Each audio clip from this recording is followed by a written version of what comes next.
Adventure 11. The Final Problem. It is with a heavy heart that I take up my pen to write these the last words in which I shall ever record the singular gifts by which my friend Mr. Sherlock Holmes was distinguished. In an incoherent, and as I deeply feel, an entirely inadequate fashion, I have endeavoured to give some account of my strange experiences in his company, from the chance which first brought us together, at the period of the study in scarlet, up to the time of his interference in the matter of the naval treaty, an interference which had the unquestionable effect of preventing a serious international complication. It was my intention to have stopped there, and to have said nothing of that event which has created a void in my life which the lapse of 2 years has done little to fill. My hand has been forced, however, by the recent letters in which Colonel James Moriarty defends the memory of his brother, and I have no choice but to lay the facts before the public exactly as they occurred. I alone know the absolute truth of the matter, and I am satisfied that the time has come when no good purpose is to be served by its suppression.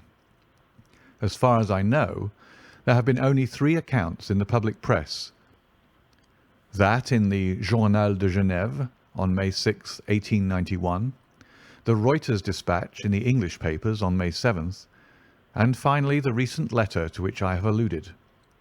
Of these, the first and second were extremely condensed, while the last is, as I shall now show, an absolute perversion of the facts.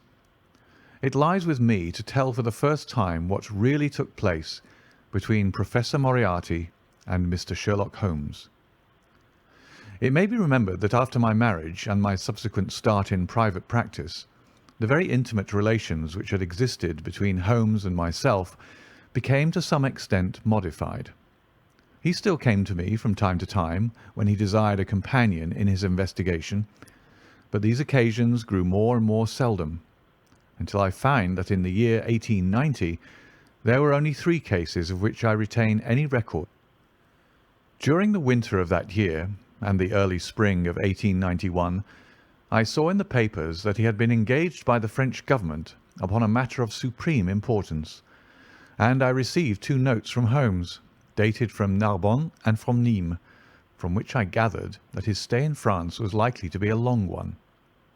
It was with some surprise, therefore, that I saw him walk into my consulting room upon the evening of April 24th. It struck me that he was looking even paler and thinner than usual. "Yes, I have been using myself up rather too freely," he remarked in answer to my look rather than to my words. "I have been a little pressed of late. Have you any objection to my closing your shutters?" The only light in the room came from the lamp upon the table at which I had been reading. Holmes edged his way round the wall, and flinging the shutters together, he bolted them securely. "You're afraid of something?" I asked. "Well, I am." "Of what?" "Of air guns." "My dear Holmes, what do you mean?" "I think that you know me well enough, Watson, to understand that I am by no means a nervous man. At the same time, it is stupidity rather than courage to refuse to recognize danger when it is close upon you. Might I trouble you for a match?" He drew in the smoke of his cigarette as if the soothing influence was grateful to him. "I must apologize for calling so late," said he, "and I must further beg you to be so unconventional as to allow me to leave your house presently by scrambling over your back garden wall." "But what does it all mean?" I asked. He held out his hand, and I saw in the light of the lamp that 2 of his knuckles were burst and bleeding. "It is not an airy nothing, you see," said he, smiling. "On the contrary, it is solid enough for a man to break his hand over. Is Mrs. Watson in?" "She's away upon a visit." "Indeed. You are alone?" "Quite." "Then it makes it easier for me to propose that you should come away with me for a week to the Continent." "Where?" "Oh, anywhere. It's all the same to me." There was something very strange in all this. It was not Holmes's nature to take an aimless holiday, and something about his pale, worn face told me that his nerves were at their highest tension. He saw the question in my eyes, and putting his fingertips together and his elbows upon his knees, he explained the situation. "You have probably never heard of Professor Moriarty," said he. "Never." "Aye, there's the genius and the wonder of the thing," he cried. "The man pervades London, and no one has heard of him. That's what puts him on a pinnacle in the records of crime. I tell you, Watson, in all seriousness, that if I could beat that man, if I could free society of him, I should feel that my own career had reached its summit, and I should be prepared to turn to some more placid line in life. Between ourselves, the recent cases in which I have been of assistance to the royal family of Scandinavia and to the French Republic have left me in such a position that I could continue to live in the quiet fashion which is most congenial to me, and to concentrate my attention upon my chemical researches. But I could not rest, Watson. I could not sit quiet in my chair if I thought that such a man as Professor Moriarty were walking the streets of London unchallenged." "What has he done, then?" "His career has been an extraordinary one. He is a man of good birth and excellent education, endowed by nature with a phenomenal mathematical faculty. At the age of 21, he wrote a treatise upon the binomial theorem, which has had a European vogue. On the strength of it, he won the mathematical chair at one of our smaller universities, and had, to all appearances, a most brilliant career before him. But the man had hereditary tendencies of the most diabolical kind. A criminal strain ran in his blood, which, instead of being modified, was increased and rendered infinitely more dangerous by his extraordinary mental powers. Dark rumours gathered round him in the university town, and eventually he was compelled to resign his chair and to come down to London, where he set up as an army coach. So much is known to the world, but what I am telling you now is what I have myself discovered. As you are aware, Watson, there is no one who knows the higher criminal world of London so well as I do. For years past, I have continually been conscious of some power behind the malefactor, some deep organising power which forever stands in the way of the law and throws its shield over the wrongdoer. Again and again, in cases of the most varying sorts, forgery cases, robberies, murders, I have felt the presence of this force, and I have deduced its action in many of those undiscovered crimes in which I have not been personally consulted. For years I have endeavoured to break through the veil which shrouded it, and at last the time came when I seized my thread and followed it, until it led me, after 1,000 cunning windings, to ex-Professor Moriarty of mathematical celebrity. He is the Napoleon of crime, Watson. He is the organiser of half that is evil, of nearly all that is undetected in this great city. He is a genius, a philosopher, an abstract thinker. He has a brain of the first order. He sits motionless, like a spider in the centre of its web, but that web has 1,000 radiations, and he knows well every quiver of each of them. He does little himself. He only plans, but his agents are numerous and splendidly organised. Is there a crime to be done, a paper to be abstracted, we will say a house to be rifled, a man to be removed? The word is passed to the professor. The matter is organised and carried out. The agent may be caught. In that case, money is found for his bail or his defence. But the central power which uses the agent is never caught, never so much as suspected. This was the organisation which I deduced, Watson, and which I devoted my whole energy to exposing and breaking up. But the professor was fenced around with safeguards so cunningly devised that, do what I would, it seemed impossible to get evidence which would convict in a court of law. You know my powers, my dear Watson, and yet at the end of 3 months I was forced to confess that I had at last met an antagonist who was my intellectual equal. My horror at his crimes was lost in my admiration at his skill. But at last he made a trip, only a little trip, but it was more than he could afford when I was so close upon him. I had my chance, and starting from that point, I have woven my net around him until now it is all ready to close. In 3 days, that is to say on Monday next, matters will be ripe, and the Professor, with all the principal members of his gang, will be in the hands of the police. Then will come the greatest criminal trial of the century, the clearing up of over 40 mysteries, and the rope for all of them. But if we move at all prematurely, you understand, they may slip out of our hands even at the last moment.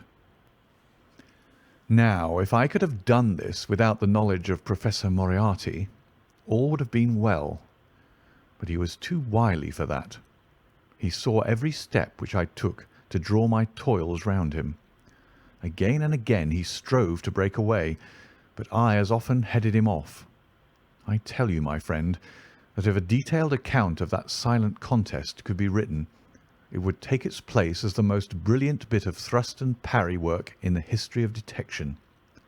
Never have I risen to such a height, and never have I been so hard pressed by an opponent.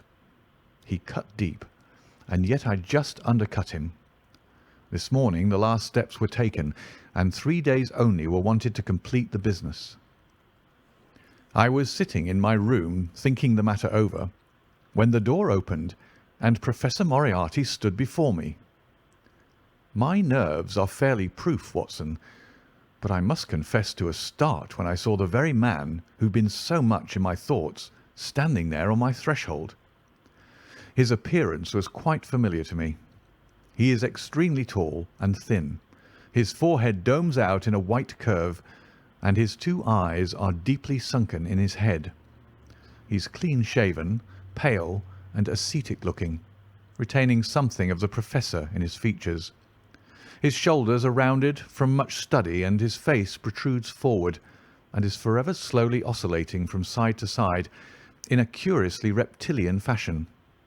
He peered at me with great curiosity in his puckered eyes. "You have less frontal development than I should have expected," said he at last. "It is a dangerous habit to finger loaded firearms in the pocket of one's dressing gown." The fact is that upon his entrance I had instantly recognized the extreme personal danger in which I lay. The only conceivable escape for him lay in silencing my tongue.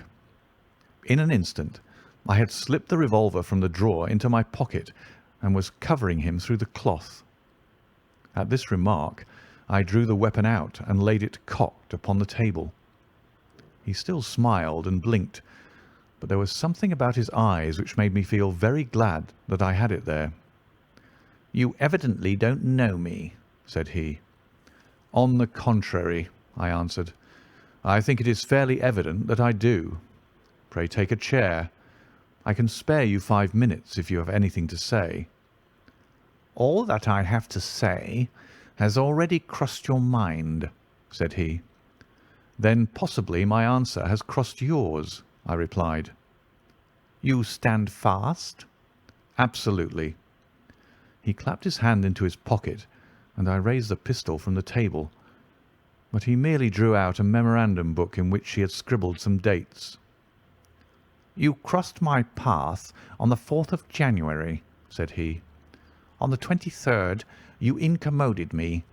By the middle of February I was seriously inconvenienced by you.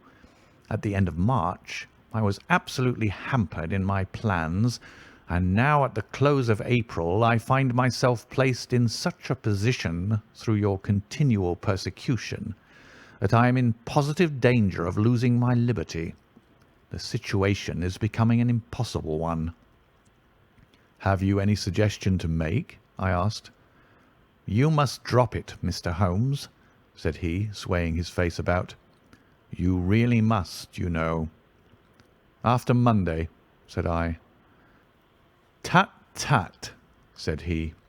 "I am quite sure that a man of your intelligence will see that there can be but one outcome to this affair. It is necessary that you should withdraw. You have worked things in such a fashion that we have only one resource left. It has been an intellectual treat to me to see the way in which you have grappled with this affair, and I say unaffectedly that it would be a grief to me to be forced to take any extreme measure. You smile, sir, but I assure you that it really would." "Danger is part of my trade," I remarked. "That is not danger," said he. "It is inevitable destruction. You stand in the way not merely of an individual, but of a mighty organization, the full extent of which you, with all your cleverness, have been unable to realize. You must stand clear, Mr. Holmes, or be trodden under foot."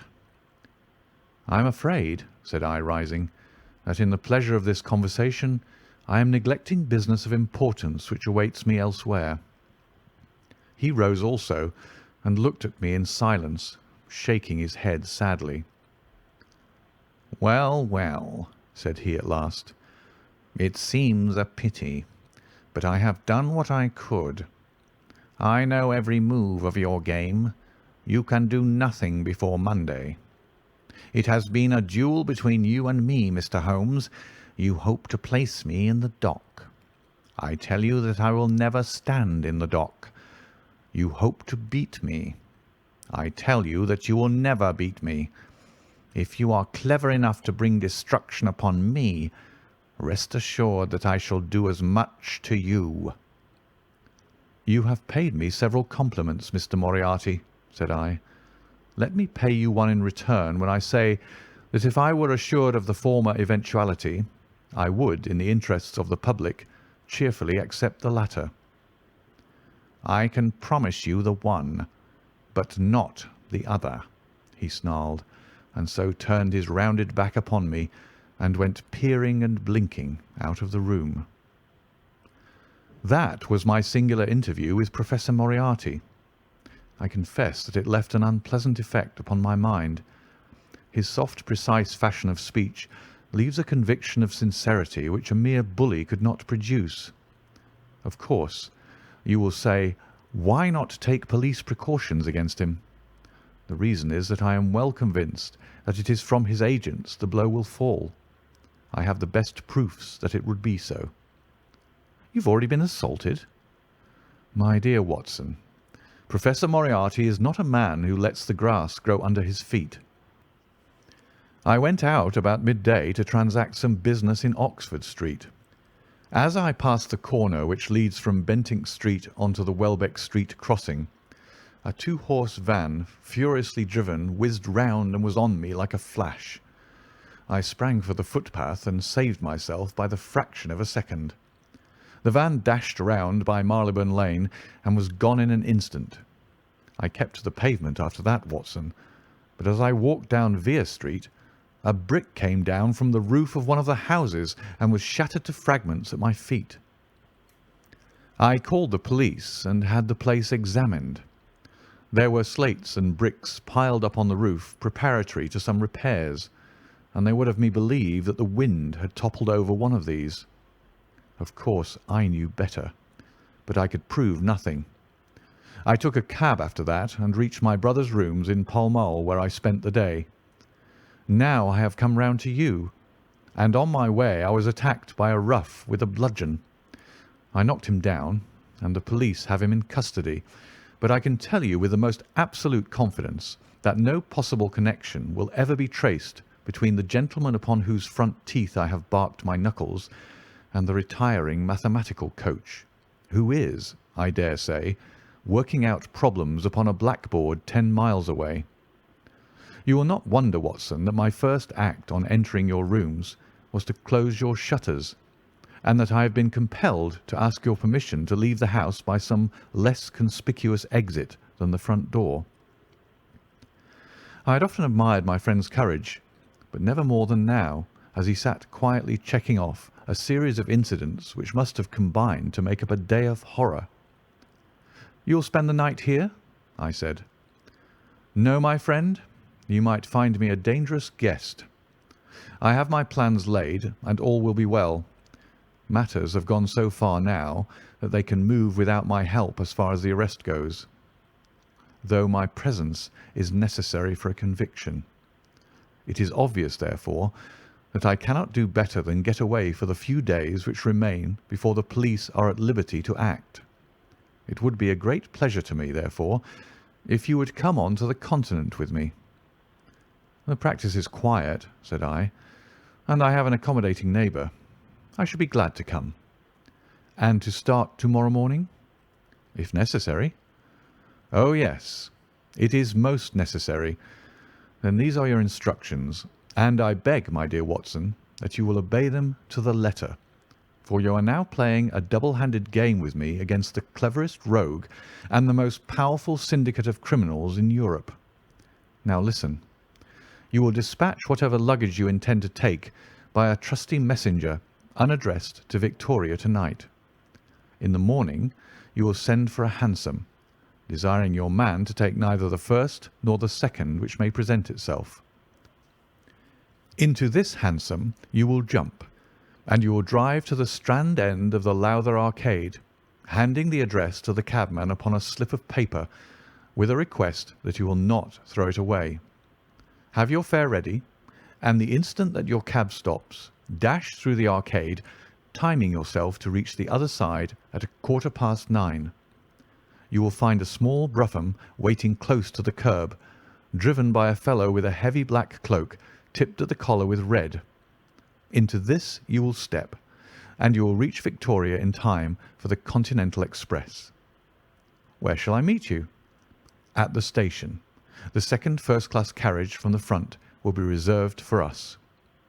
The carriage is our rendezvous, then? Yes.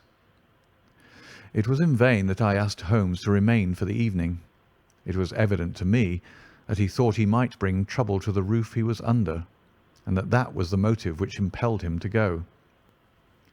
With a few hurried words as to our plans for the morrow, he rose and came out with me into the garden, clambering over the wall which leads into Mortimer Street, and immediately whistling for a hansom, in which I heard him drive away. In the morning I obeyed Holmes's injunction to the letter. A hansom was procured with such precaution as would prevent its being one which was placed ready for us, and I drove immediately after breakfast to the Lowther Arcade, through which I hurried at the top of my speed. A brougham was waiting with a very massive driver, wrapped in a dark cloak, who, the instant that I had stepped in, whipped up the horse and rattled off to Victoria Station. On my alighting, there he turned the carriage and dashed away again without so much as a look in my direction. So far all had gone admirably. My luggage was waiting for me, and I had no difficulty in finding the carriage which Holmes had indicated, the less so as it was the only one in the train which was marked "Engaged." My only source of anxiety now was the non-appearance of Holmes.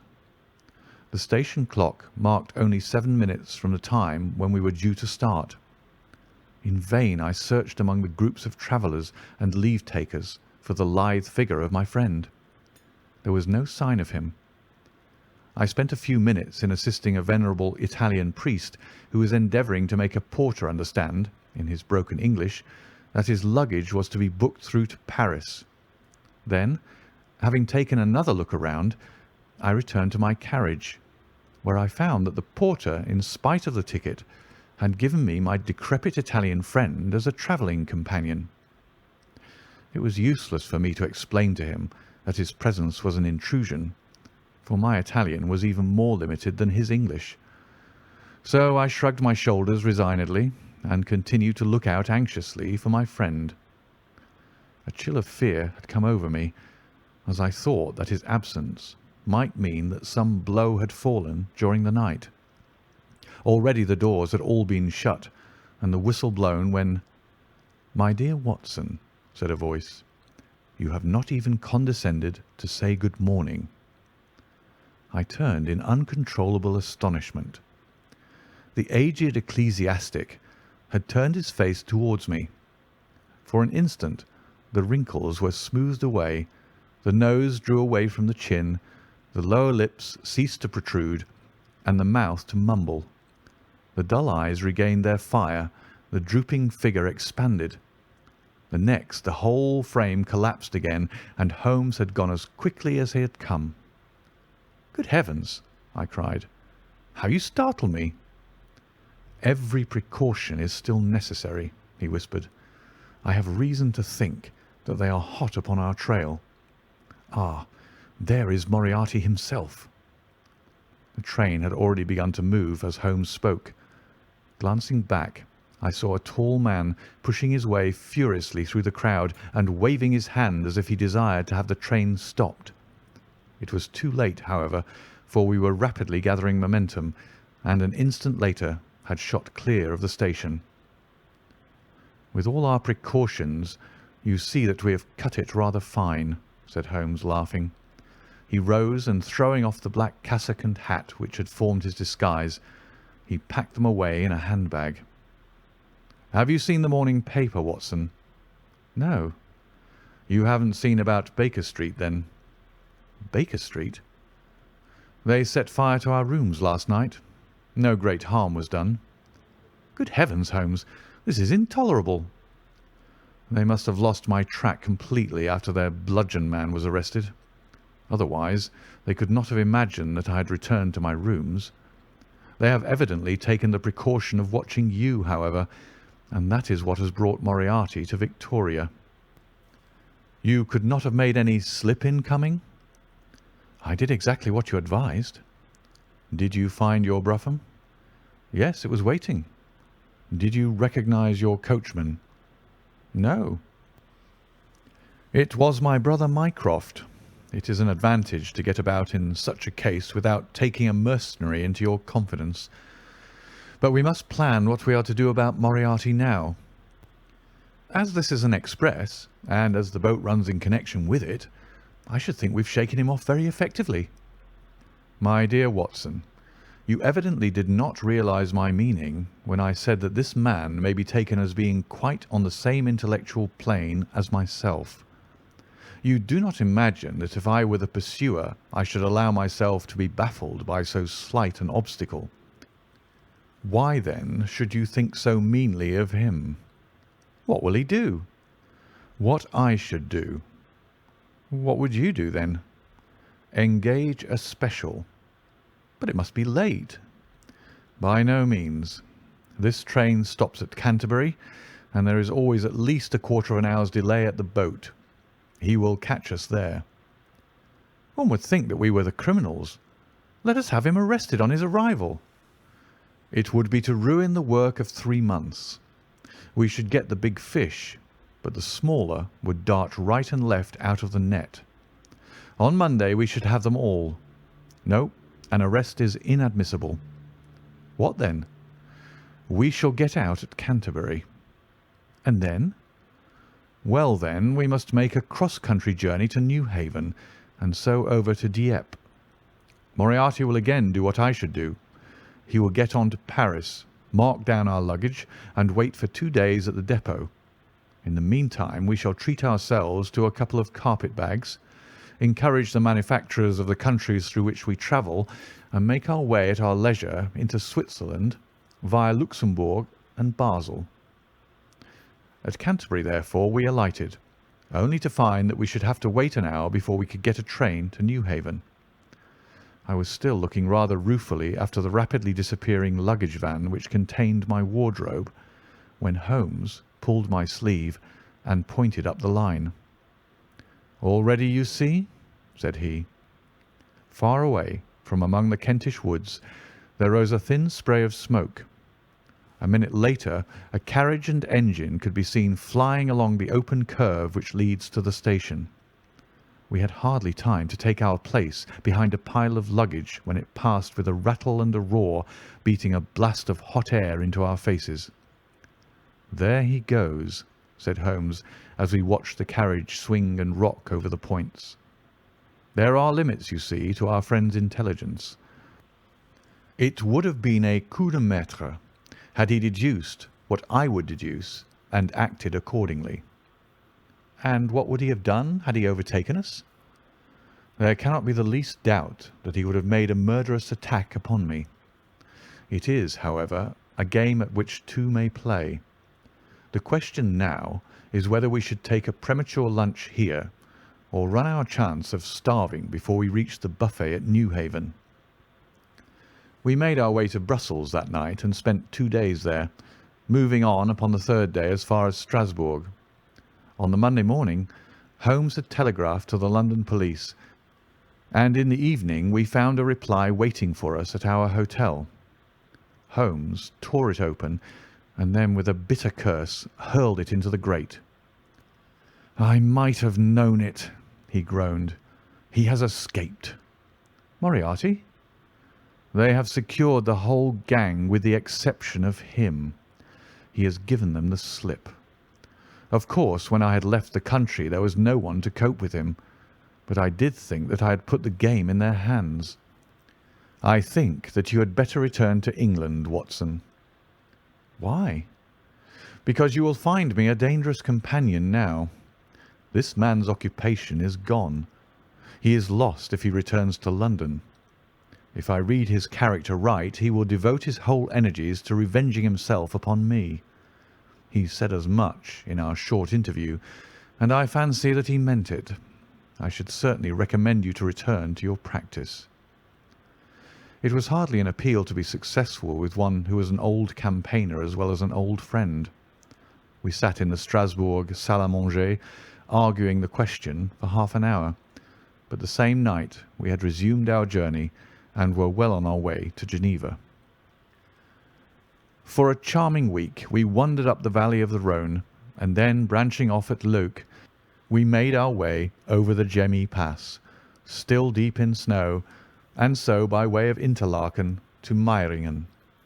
It was a lovely trip, the dainty green of the spring below, the virgin white of the winter above, but it was clear to me that never for one instant did Holmes forget the shadow which lay across him. In the homely Alpine villages or in the lonely mountain passes, I could tell by his quick glancing eyes and his sharp scrutiny of every face that passed us that he was well convinced that, walk where we would, we could not walk ourselves clear of the danger which was dogging our footsteps. Once, I remember, as we passed over the Gemmi and walked along the border of the melancholy Daubensee, a large rock which had been dislodged from the ridge upon our right clattered down and roared into the lake behind us. In an instant Holmes had raced up onto the ridge and, standing upon a lofty pinnacle, craned his neck in every direction. It was in vain that our guide assured him that a fall of stones was a common chance in the springtime at that spot. He said nothing, but he smiled at me with the air of a man who sees the fulfilment of that which he had expected. And yet, for all his watchfulness, he was never depressed. On the contrary, I can never recollect having seen him in such exuberant spirits. Again and again he recurred to the fact that if he could be assured that society was freed from Professor Moriarty, he would cheerfully bring his own career to a conclusion. "I think that I may go as far as to say, Watson, that I have not lived wholly in vain," he remarked. "If my record were closed to-night, I could still survey it with equanimity. The air of London is the sweeter for my presence. In over 1,000 cases I am not aware that I have ever used my powers upon the wrong side. Of late I have been tempted to look into the problems furnished by nature rather than those more superficial ones for which our artificial state of society is responsible. Your memoirs will draw to an end, Watson, upon the day that I crown my career by the capture or extinction of the most dangerous and capable criminal in Europe. I shall be brief and yet exact in the little which remains for me to tell. It is not a subject on which I would willingly dwell, and yet I am conscious that a duty devolves upon me to omit no detail. It was on the 3rd of May that we reached the little village of Meiringen, where we put up at the Englischer Hof, then kept by Peter Steiler the elder.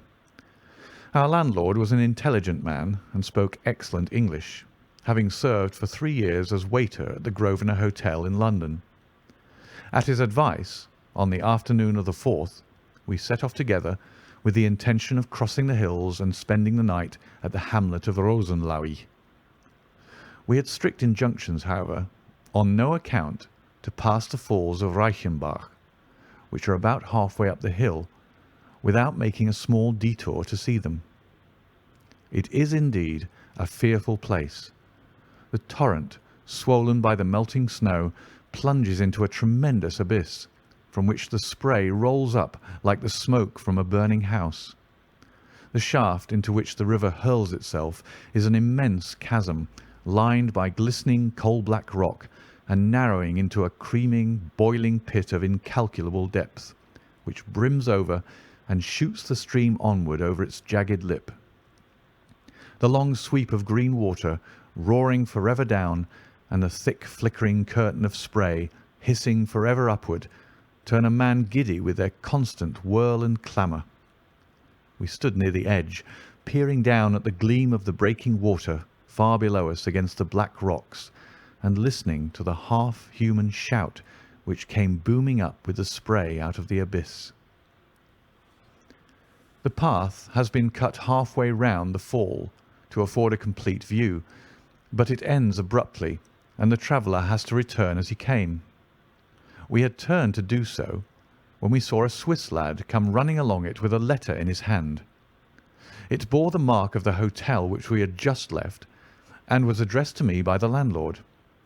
It appeared that within a very few minutes of our leaving, an English lady had arrived who was in the last stage of consumption. She had wintered at Davos Platz, and was journeying now to join her friends at Lucerne, when a sudden hemorrhage had overtaken her.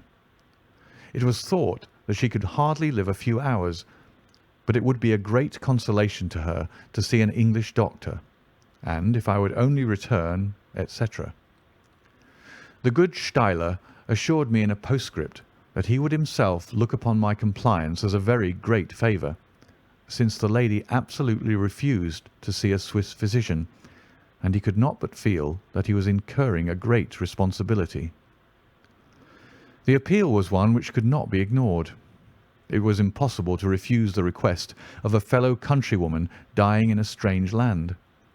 Yet I had my scruples about leaving Holmes. It was finally agreed, however, that he should retain the young Swiss messenger with him as guide and companion, while I returned to Meiringen. My friend would stay some little time at the fall, he said, and would then walk slowly over the hill to Rosenlaui, where I was to rejoin him in the evening. As I turned away, I saw Holmes with his back against a rock and his arms folded, gazing down at the rush of the waters. It was the last that I was ever destined to see of him in this world. When I was near the bottom of the descent, I looked back. It was impossible from that position to see the fall, but I could see the curving path which winds over the shoulder of the hill and leads to it. Along this a man was, I remember, walking very rapidly. I could see this black figure clearly outlined against the green behind him. I noted him, and the energy with which he walked, but he passed from my mind again as I hurried on upon my errand. It may have been a little over an hour before I reached Meiringen.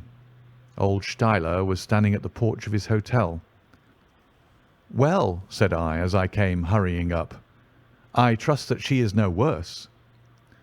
A look of surprise passed over his face, and at the first quiver of his eyebrows my heart turned to lead in my breast. "You did not write this?" I said, pulling the letter from my pocket. "There is no sick Englishwoman in the hotel?" "Certainly not," he cried, "but it has the hotel mark upon it. Ha! It must have been written by that tall Englishman who came in after you had gone. He said—" But I waited for none of the landlord's explanations. In a tingle of fear, I was already running down the village street and making for the path which I had so lately descended. It had taken me an hour to come down. For all my efforts, 2 more had passed before I found myself at the fall of Reichenbach once more. There was Holmes' alpine stock, still leaning against the rock by which I had left him.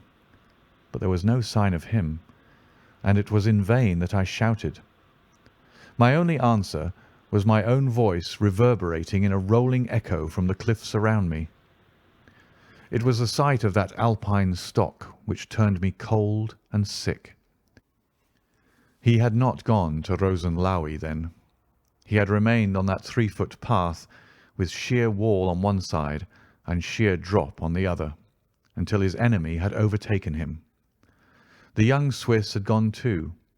He had probably been in the pay of Moriarty, and had left the two men together. And then what had happened? Who was to tell us what had happened then? I stood for a moment or two to collect myself, for I was dazed with the horror of the thing. Then I began to think of Holmes's own methods, and to try to practise them in reading this tragedy. It was, alas, only too easy to do. During our conversation we had not gone to the end of the path, and the Alpine stock marked the place where we had stood. The blackish soil is kept forever soft by the incessant drift of spray, and a bird would leave its tread upon it. 2 lines of footmarks were clearly marked along the farther end of the path, both leading away from me. There were none returning. A few yards from the end the soil was all ploughed up into a patch of mud, and the branches and ferns which fringed the chasm were torn and bedraggled. I lay upon my face and peered over with the spray spouting up all around me. It had darkened since I left, and now I could only see here and there the glistening of moisture upon the black walls, and far away down at the end of the shaft the gleam of the broken water. I shouted, but only the same half-human cry of the fall was borne back to my ears. But it was destined that I should after all have a last word of greeting from my friend and comrade. I have said that his Alpine stock had been left leaning against a rock which jutted onto the path.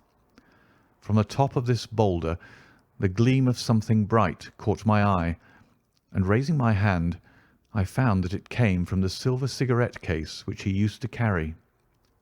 As I took it up, a small square of paper upon which it had lain fluttered down onto the ground. Unfolding it, I found that it consisted of 3 pages torn from his notebook and addressed to me. It was characteristic of the man that the direction was as precise and the writing as firm and clear as though it had been written in his study. "My dear Watson," it said, "I write these few lines through the courtesy of Mr. Moriarty, who awaits my convenience for the final discussion of those questions which lie between us. He has been giving me a sketch of the methods by which he avoided the English police and kept himself informed of our movements. They certainly confirm the very high opinion which I had formed of his abilities. I am pleased to think that I shall be able to free society from any further effects of his presence, though I fear that it is at a cost which will give pain to my friends, and especially, my dear Watson, to you. I have already explained to you, however, that my career had in any case reached its crisis, and that no possible conclusion to it could be more congenial to me than this. Indeed, if I may make a full confession to you, I was quite convinced that the letter from Meiringen was a hoax, and I allowed you to depart on that errand under the persuasion that some development of this sort would follow.